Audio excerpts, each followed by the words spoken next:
What's up, guys?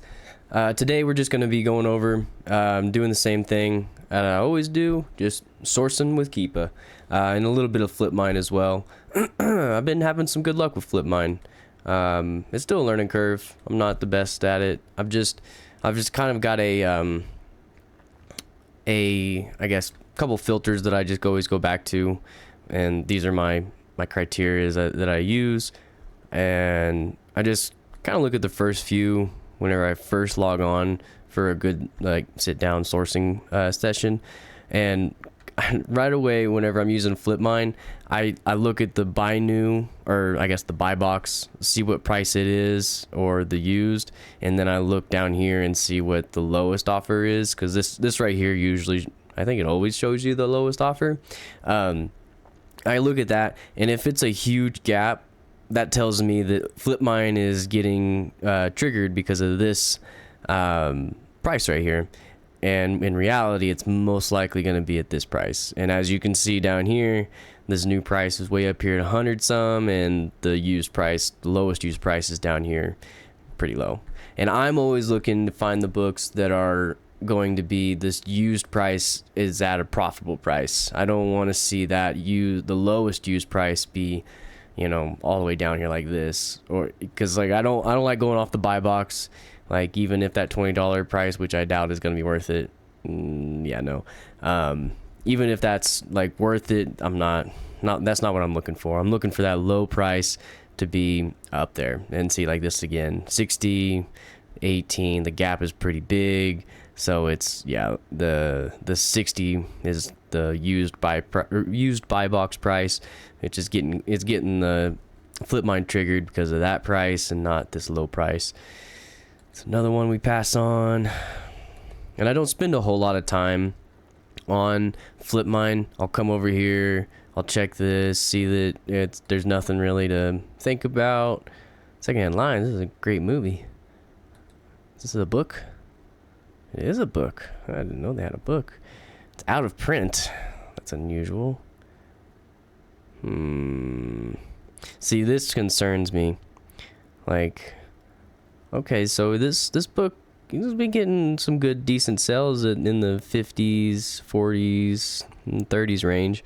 But this used price right here, it probably sold immediately as soon as it checked in at $9.95.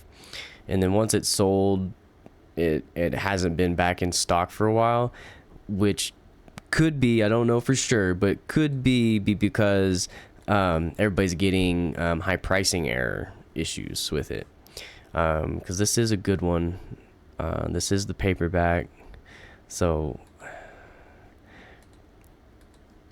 this is a tough one. I think I am gonna go for it, but it's definitely a risk. This is because, let's see, it's getting sold here at 48 is the lowest price. They got 32, then 42, and then 44, and 63. And historically, it's kind of held its price up there. It's always come back. This one, I'm going to pass on it. I'm not going to go for it. I just don't like dealing with that high pricing error crap, because then you buy it for $10 and it won't let you sell until you reach $10 again. And that's just annoying when that happens. This will be the last one I look at, because the rest of them have been up for a good minute. There's no sense in looking at it for too much longer. This one's good pricing, but hasn't really got sold since, it looks like January-ish. Yeah, January's been the last time it's sold, so it's tough. George O'Keefe, let's see what this even looks like. Kind of beat up at the top, really beat up on the back, really beat up on the corner. Yeah, no, we're just gonna pass on that. If you see a book and you're like, I would not want that on my shelf, then no one else probably will either, you know? Kind of look at it that way. That's how I've always looked at it, at least. Let's see, The Selfless Mind.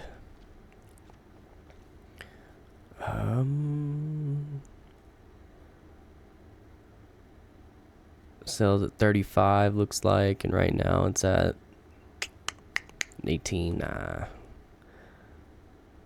sometimes I see that it's close and I'm just like, no. Mainly because look at that Keepa graph. It's not selling a whole lot in the last year. So, I mean, if it's close and it's selling a whole lot, then yeah, all day. But if it's close and it's not selling a whole lot, it's like there's 2 strikes against it. And 2 is too many. Let's see here. We got vehicles, experiments, synthetic psychology. I don't know why I read the book titles. They don't matter. It is kind of nice though. I do go to like thrift stores and cherry pick a little bit just to get some extra profits out. And whenever I see a book that I've bought online, I get so excited. Because I'm like, I know this is good, worth it. Because if I bought it online for, you know, 10, 8, $6 and I'm finding it at thrift store for $2, oof, all day long. I don't go thrifting a whole lot though. Most of the time, for me at least, it's kind of a waste of time because I could do the same amount of spend and the same amount of, not the exact same amount of profit gain, but pretty much the same amount of profit gain online sitting here doing this. It's just about time for me. I got kids, so I don't have a whole lot of time to spend at thrift stores and scanning all those books and stuff. Although I will do it and just kind of pick out a couple books and check them out. The main reason I go to thrift stores is for DVDs more than anything. Because everywhere I go, there's always book scanners, but hardly ever is there any DVD scanners. And that's, I mean, in my area, I'm definitely not going to speak for the nation or anything, but in my area, it's a whole bunch of booksellers. I see a lot of booksellers, but I don't see a whole lot of DVD sellers. And I understand, because when I first started selling books, I, for some reason, was too good for DVDs, or I just didn't want to learn a whole nother subsect of the reselling. So I kind of avoided DVDs and stuff, but I mean, shoot, they're just as profitable, if not more, than books. I wouldn't say more, because textbooks are just insane. But DVDs, if you're struggling with books at all, look into supplementing some DVDs, because it will definitely help your business out if you add that into your inventory. Ooh, look at this one. This one looks pretty. A little high. That's 28.23. 28.23 at the 62 price. I'm getting 50% ROI, and this thing is selling like crazy. And it looks like it'll be a little lower than 62 most likely. This price right here. See how it's like, this is the median price at 51, looks like we can get it at. So it's probably not going to be there. Yeah. No. It's close. Let's look on eBay. Maybe possibly they got something cheaper there. Cheaper than 37. That's what we need. Not looking good. No, nothing. But this book, if I get this, it's at 51. If I could get it at 20, that's a lot better. Did it ever get down to 20 though? I mean, it did right here, sort of. Probably 22 plus shipping though. The shipping always gets you. Yeah, no, I'm not gonna track this either. Although this is a good book, if you can find it for $20 or cheaper, like, all day. But you know, let's actually look at the DVDs real quick. See if we can't find something here. Drop Dead Red, huh? I think I already looked at that one. Yeah, I did. Let's see what this one's about.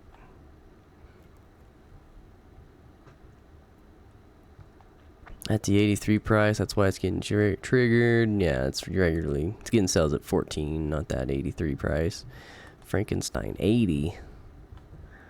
99. Uh-oh. See, the low price is at 14.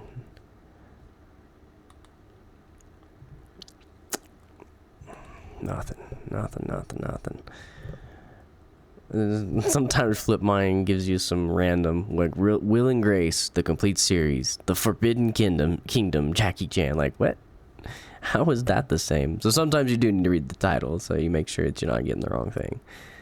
Again, see this? 6404 is the buy box, and then the low is down here underneath, $12. So definitely not there. That's just a great way to check off, get past the nose. You know, like this whole game is about getting as quick as you can to the nose. And if you look at the buy box and see like where the buy box is at and compare it to the lowest used offer count, and it's just a huge gap between the two, then you know that Flip Mine is just getting triggered by that high price, and it most likely is not going to be sold at that high price. Like, don't even, in my opinion, you don't even try it. I mean, you can, obviously you can do whatever you want, but if it was up to me, I would definitely pass on those ones that are just a big gap between the buy box and the low price. Because, I mean, look at it from a customer standpoint. Like, if you are a customer and you're like, I really need this criminal law book and I need it for class. Now, if you need it tomorrow or the next day, you know, or ASAP, as quick as possible, then yeah, you might get somebody. But since we were I can't remember what book we weren't looking at a textbook though. If you're looking at a non-textbook, then as a consumer, you're gonna look at that and be like, why in the world would I pay for a used version of this, good condition, probably, that I always put mine in good condition most likely, whenever I can pay $40 cheaper and get the same condition, just wait a week? Or, you know what I'm saying? Like, in my mind, $40 is well worth waiting a week, you know? There probably are some people out there like, screw that, I'm not waiting a week, I'm paying $40 for it. You know, there are definitely those people out there. But that comes down to, like, if the book is selling like crazy, like this one right here, you can see the graph on it on the bottom right, whatever the way that is, the bottom right, you can see the graph. This thing sells like a crazy amount, so you could probably exploit that gap, you know, try to put it up at the high price there. But if it's something like this one, like that, look at the graph at the bottom right again. If you get a book like this one that hardly sells ever, like, there's not a whole lot of people looking at that book. So all the people that are going to be willing to pay $40 extra to get it, you know, shipped to them as quick as possible, they're not going to be, they're going to be few and far between. You're going to be having a lot less people looking at it. So the likelihood of you getting somebody who is willing to pay for that is a lot less. And I mean, that's just, I mean, like, what is that, law of numbers or something? I don't know. But I mean, just think about it. Like, whenever you're buying stuff and you're like, you know, can I price it at this price? Think about, like, what would you as a customer want to buy a book at that price, you know?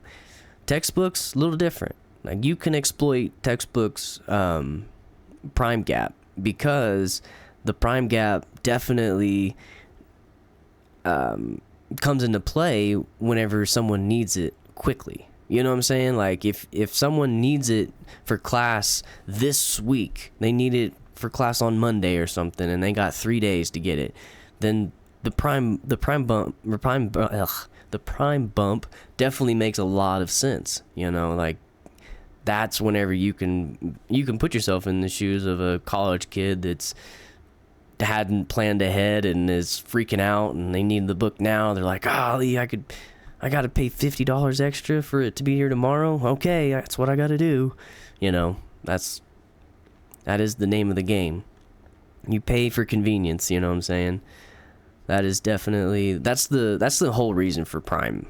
Like there is zero benefit to Prime except for that you get it quicker, and you're gonna pay extra for that, getting it quicker. You know what I'm saying? So you as a seller, you can kind of use that psychology to your advantage. Think about that type of stuff. All right, so see this graph right here, down here at the bottom right again. I want to look at it. It doesn't look promising right now, but since the graph is up there, like the new price is up there at like the 300 mark, it's kind of pushing the used price down to where you kind of can't really tell where it's at. It's somewhere in between the 100 range. So always take a look at these. This one didn't look too promising, but I'm going to check it out anyways. I always look at these just because, like, yes, you'll see this one's usually the low price down here is usually at the $9 mark. So this is definitely a no. But sometimes it's worth it to check it out because, as you can see, whenever the new price gets involved, when it's up here at the $300 mark, it pushes that used price all the way down to where you kind of really can't see where the pricing is at. And we clicked on it and we can see that it's really not getting, I mean, they are getting sales at 34 and stuff right up here, but the lowest price is 26. Get out of here. Don't even think about that. Got a little Conor McGregor coming out. Think about that. Let's see here. I did source this morning. Got up at 3:45 this morning and sourced before the kids got up, and had a decent run. And then I went and hit up a Goodwill store and found a book and a couple CDs. I'm pretty stingy with my books that I buy at thrift stores. Books and anything really. I'll buy anything, throw it on eBay. But I'm pretty stingy with all that stuff just because that's not where I want to spend most of my money. Most of my money is going to be spent online like this. Here, let's move on to the next tab. And if you guys are interested in these tabs that I've gotten them. I'm literally copied Joji Davenport's course. I took his course, and if you're wanting to do books and you're wanting to scale books, online arbitrage especially, and A to A, he just specializes in A to A flipping. Definitely take his course, guys. His course helped me out tremendously by just giving me these and then all of these Keepa Product Finder tabs. I just copied them all from him, and they have been amazing. I find more books than I can buy every single day. Of course, that's gonna be it's gonna be a little bit less of me buying. I'm trying to figure out how to say this. I've got more capital now getting ready to come in than I will be able to spend, I think. I'm gonna try to spend it all, but we'll see. That's a great issue to have, I feel like. But I sit down and every morning I wake up 3:45. I put in a good, depending on when my kids wake up, because sometimes they're early birds. They like to get up early. But if they don't get up early, I'll get a good 2 hours of sourcing in. If they get up early, I'll get like an hour and a half, depending when they wake up. But I always get at least 90 minutes of sourcing in. Even whenever they're awake and running around and stuff. They're still waking up that last little bit. So if they wake up after an hour of me up, then it's okay. I can still get a little bit in while they're waking up. Starship Troopers, though. Hold on. This one looks pretty promising here. If anything, I'm going to track this one. This one looks really good. Look at that. $94. This Blu-ray is selling at $94. It must be out of print, or they're not making them anymore. So you're not going to be able to find this stuff at like Walmart and Target and stuff. Whenever that happens, the price of DVDs shoot up. As you can see, it probably went out of print somewhere in 2019 or 2020. Oh yeah, look at that, 2020. As soon as it went out of print right here at 2020, it exploded, and it's been $199. Oh, it kind of trickled down here though. a little bit. This is a interesting one. Might be one to throw on eBay. I kind of like throwing stuff, some DVDs at least, on eBay. That way I can kind of just sell it as quick as possible and get that money back as quick as possible. So I send it off, then it might take a while. Dang, this one's close though. It's very good. I like that with the DVDs. Finding great. I've ordered from these people. Sometimes they ship in with the worst packaging. It's annoying. But let's see here. 29.41. I'll be the only. Another good tip is to always look for the buy box, or not the buy box, Amazon FBA sellers, and on this one there's none. So most likely, since this doesn't have a buy box option, it's a little up in the air with how Amazon's gonna handle it. But most likely you will get the buy box. But it doesn't. This thing sells quite a bit that it probably doesn't matter. And see, those sales are up there at the 90, 94. So if I get it at 29, let's see, we sell it at 94. Oof, that's a crazy. The only issues I've had with ordering from Amazon with these type of things is people will send like a DVD instead of a Blu-ray or something, or a different box art, which is annoying. You can kind of mitigate that by coming down here. Sometimes, see, like this person's all quick, but too quick. It arrived day before it was supposed to, and it was all 3, but it's all busted up. That's funny. Let's see, yeah, see, like this one right here, sealed and well packaged. Arrival took a bit, but the what I've noticed is the comments down below sometimes include this right here. Yeah, see. Some of the comments don't. I've made that mistake before, thinking like, oh, I can sell this under this. People are getting this box art and they're fine with it, but they're actually buying the DVD box art. But you hop over to the Blu-ray box art and it's this. So don't let that fool you. I'm gonna go for it, because this one right here at 94, I could get it maybe even higher. Yeah, let's do it. There's only one, and one. There's only 3 of them available. Yeah. And they're getting sales multiple times. Looks like once or twice a month it's getting a sale. So I'm going to go for it, because with FBA, I should be able to get the buy box.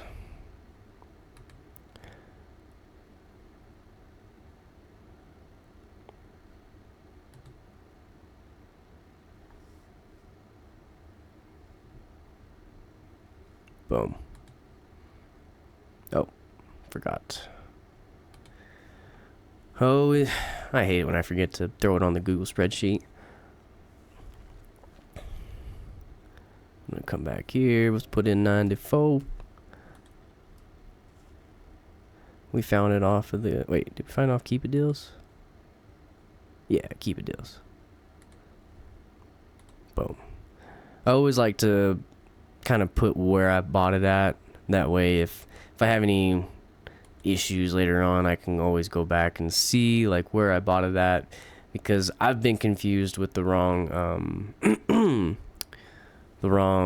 what is that, ASIN, where Amazon, if you don't know, like Amazon could have like 3 or 4 different listings of this exact same product, and so this listing with this Keepa chart is perfectly worth it and great, but then you look at a different listing and it's like, you know, barely gets above $5, and whenever you get it and you like scan the barcode, sometimes it'll pop up that other listing, and you're like, what in the world, why did I buy this, you know? And then whenever I need to go back and look and try to vet why I bought it, I can see that, oh, I did buy it on Amazon, and it doesn't show that I bought it on this listing, so it must be a different listing.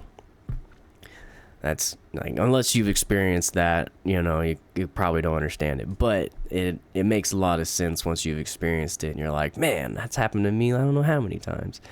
The longest time I was getting stuff and I was just returning it or donating it, because I was like, why in the world did I buy this? This was stupid. But then eventually I figured out like, oh, there's more than one listing of the same product on Amazon. I don't think Amazon likes that. I'm not sure like what the regulations are on that and whatnot, but there's definitely some listings where it's like the book or DVD is like stupid expensive on one listing. Like there's one listing I'm taking advantage of right now. Like a book is going for $30 on one listing, but then you hop onto the other listing and it's going for like 10, and people are still buying it off that other listing. Like I'm guessing these people just don't know exactly how it works or what, because yeah, I don't know.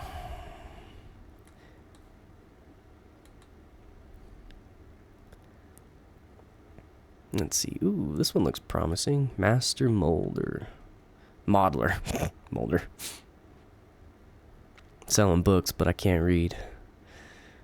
Classic cases, right? You don't got to be smart to do this. You just got to put in the experience. Get some experience with it, and you'll be able to do this pretty easily. Dang, I think this is a good one. It's got 4 of... I hate the reviews whenever they're that low. But he's such a big seller that he probably just doesn't care. That's what I'm guessing. He'd get a lot more sales if he did care, though. It's at 67. They've got the buy box. Is there any primes?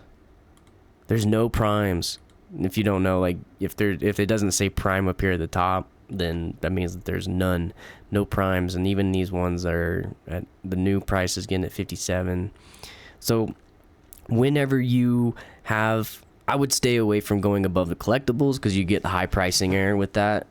But with these new prices, you can sometimes pop up above them. You don't have to sell it below the new 57 price because they're FBMing it. They're fulfilling it themselves, not Amazon. Whenever you hop on and you are fulfilling it through Amazon, it's a lot... they favor you a lot more. And you can kind of see it right here. Even the regular ones. The regular FBM use is going above the new, which doesn't make a whole lot of sense to me. But anyways, but you can see right here the buy box for you to use the buy box, it is above the new, so you will be able to price above that a little bit. But I am gonna go for this. Do I want to get more than one? Oh, that's tough. No, just one. It's only sold once in the last 3 months, so yeah, just do one. If it was like selling like 5 or 6 times a month, oh yeah, or in the last 3 months, I should say. Oh yeah, that would definitely be a let's rack it up type of situation. Let's see here. Oh,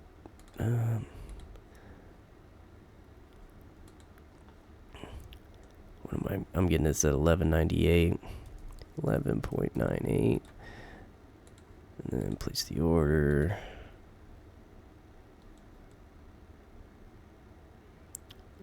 Do I think I can get it sold at 62? We'll say 54 just to be conservative. But whenever I reprice it, whenever I put it on my repricer, I'll probably put it at that 62 price at the top. Maybe higher. I don't know. We'll see. Since there's no other... Oh, man, I forgot to do the Keepa deals. It's alright, I'll hop over here. This is the spreadsheet. Once again, stole it from Joji Davenport. I keep saying steal, but he's offering all of this stuff. Like, go to his... If you really want to learn all the nitty-gritty stuff about... about selling books and stuff, he goes into it like down to the numbers, man. Go to his channel, check it out and everything. Dang, I didn't really buy a whole lot at all today. I am only at $81 spent today. I've only bought 4 things. It's actually pretty low. But anyways, the Google, so if you have what is this? Seller Amp, SAS. If you have Seller Amp, and you just put in your cost price and your sell price, what you want to sell it at, and then you just click that button, it'll auto populate this spot right here. But then Joji adds this little deal right here. Just bring that down, take all this out real quick. I know this looks probably confusing and complicated, but it's really not. Just like, so I'll go back up to one of these that actually sells, because those two down there were Goodwills and I kind of forgot to put them in. But anyways, once you sell a book, you just put in the date that you sold it, and then it'll go off of, I think these are more Goodwill books. Hold on. Here we go.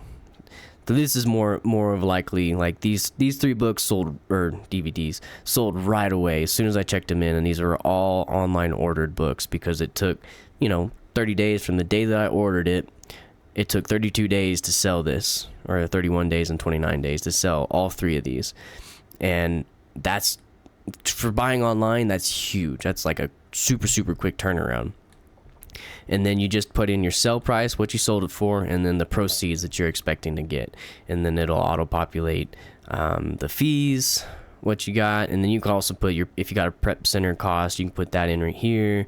I just put $1 for inbound costs for just any miscellaneous stuff. And then it'll tell you your profit margin and then your ROI.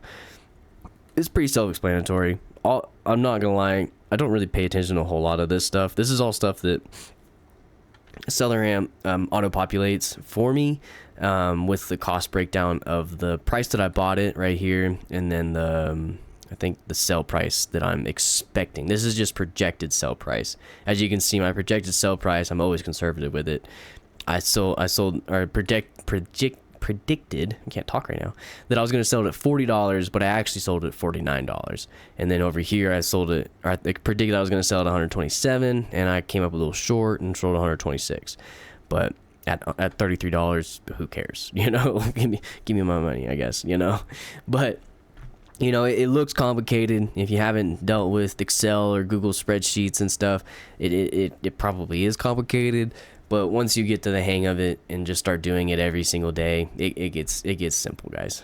But that's it for the day. Got 2 books sold, so I'm happy, or not sold, but bought. I'm happy about that. So, but that's about it, guys. Thanks for watching, and we'll catch you on the next one. Later.